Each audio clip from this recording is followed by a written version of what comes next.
All right, so we are going to now start chapter 16, which talks about culture and diversity in business.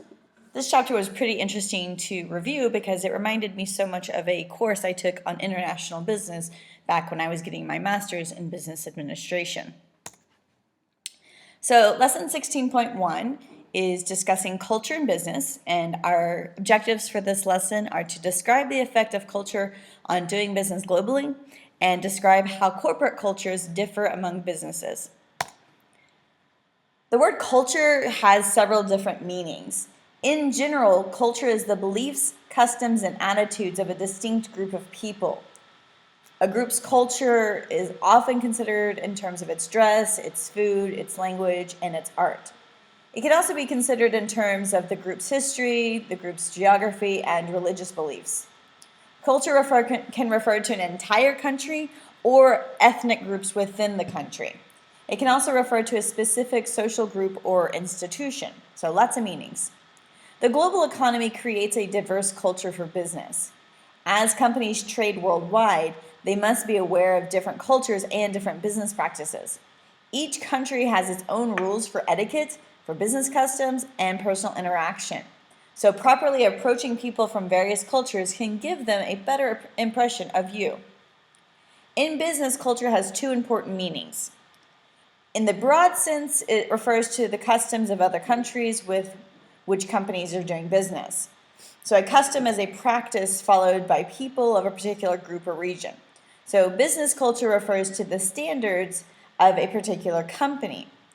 So companies that conduct distinct businesses in other countries must be aware of differences in laws, currencies, eating habits, and even systems of measurement. As Americans, we follow the standard or customary measurement, inches, miles, pounds, etc., and pretty much the rest of the world follows metric system. Failure to understand the culture of a country with which you're trying to do business can ruin deals and lead to a marketing disaster. So let's talk about marketing and doing business abroad. So to market products successfully in another country, companies must research the country's languages, customs, and tastes. For example, when Pillsbury translated Jolly Green Giant, which is a brand of canned vegetables, into Arabic, the phrase became intimidating green ogre. So that didn't go over very well.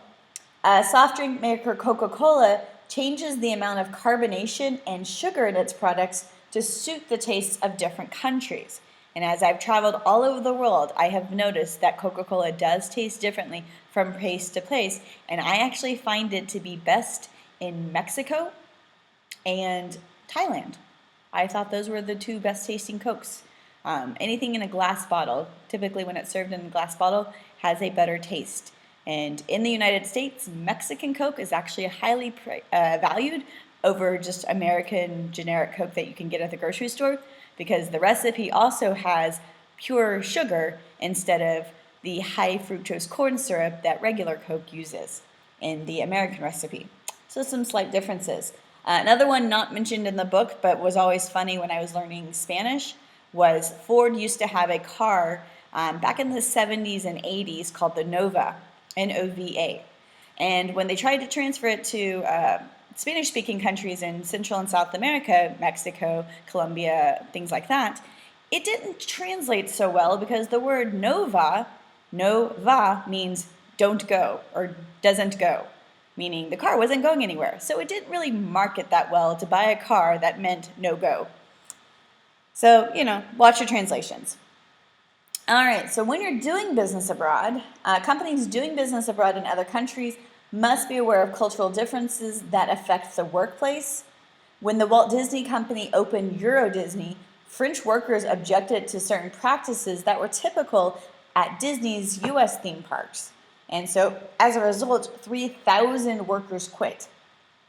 Now, it doesn't mention in the textbook what those differences between Euro Disney and US Disney were that caused the 3,000 workers to quit. But again, knowing what is typical of that country will help make sure that your business is more efficient and productive. So to help with that, we have business etiquette. Business etiquette is conduct that is considered socially acceptable in business. It differs from country to country. So, for example, in the United States, receiving gifts is considered from a potential business partner is considered bribery, and oftentimes could be considered quite illegal. And at best, it's very shady to receive any gifts from somebody trying to do business with you. But in other countries, such as Japan, it's customary to give gifts, and there's many rituals involved in this gift-giving process. So before doing business in India, you have to have tea. It's customary to have tea before you discuss starting any business plans. And if you're having a meeting in Mexico, don't throw any business documents on the table because that's considered an insult. So you need to make sure that you are going through with any standard of practice before business meetings to make sure that you are going to have successful meetings. So to help with that, many companies avoid cultural problems by hiring local managers in other countries. Some also prepare their own managers to live and work abroad. So as more companies trade globally, there's an increased demand for people who have studied other languages and cultures. So those of you that are currently in your Chinese classes and in your Spanish classes, not to mention all of you because you are now becoming fluent in English as well as Korean, you are setting yourself up to be very, very successful to work in other countries, either as Korean employees working in other countries or working in the US as a Korean, and then being able to coordinate between the US and Korea and be that middleman person. So lots of availability to you guys as you grow up. Lastly, we have corporate culture. So a company's corporate culture is its shared values, beliefs, and goals. It can be defined formally through company code of ethics, a written manual, and the orientation process. It can also be defined informally through dress codes and work habits and social activities. The culture at McDonald's, for example, stresses customer service and family values. Employees are expected to be clean-cut and greet each customer with a smile. Now, it's funny to read that because, I don't know, I feel like when I go to McDonald's back home in the US, I don't really see that all the time. Not really quite as clean-cut anymore, and definitely don't always feel like I'm being greeted with a smile, more like hurried impatience. Employees at FedEx Kinko's or Ben & Jerry's Ice Cream and Patagonia, which is sportswear, outdoor sportswear clothing, they stress worker satisfaction and concern for the environment. So corporate culture of being concerned for the environment is actually pretty popular now, which is good, I think. A company's founder can influence its culture as well. So for instance, William Hewlett of the computer maker Hewlett-Packard stressed a people-first culture. So Hewlett-Packard was more concerned about the people and not necessarily the machines. And then region and tradition can also play big parts. So a banker at a Wall Street firm in New York City is going to be expected to wear a suit and tie to work, very formal, very dressed up, snazzy outfits. But at a high-tech company in California, maybe working for Apple or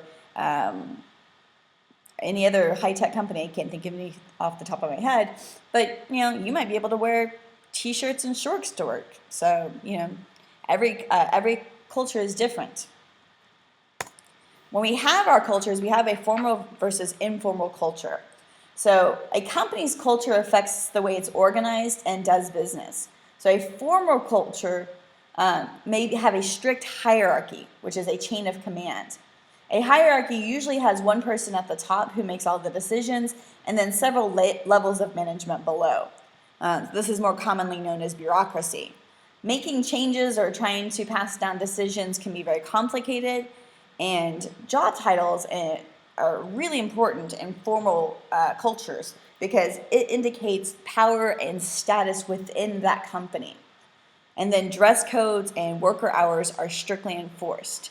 So companies that you're expected to clock in and clock out and be dressed very formally, the suit and tie approach per se, those are going to be more of a formal culture of business. Informal culture, however, employees are encouraged to make more decisions on their own. So they're allowed to dress more casually and have more flexible work hours. In some cases, they even work at home. Job titles are not as important as creativity and teamwork.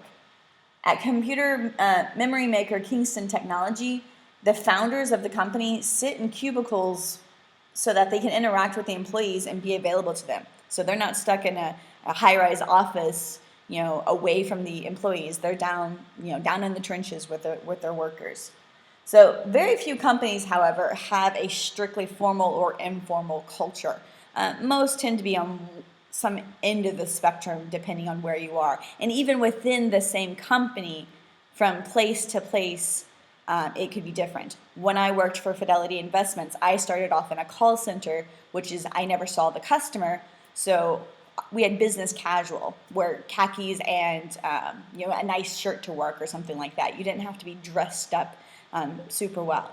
You didn't really have informal days like jeans days, but you were still nicely dressed. Whereas, but not super like formal. But when I moved to one of the branch offices, I was dealing with customers every day, face to face. So it was more formal dress wear, wearing the suit and tie. Although not for me, I wore really nice female suits. I didn't have a tie, but definitely a much more business professional dress attire. Kind of like when you think about Monday dress code versus Wednesday dress code. All right, and that's going to wrap up this first lesson. A little bit longer than normal, but I really enjoyed this topic, so it was fun to record this one.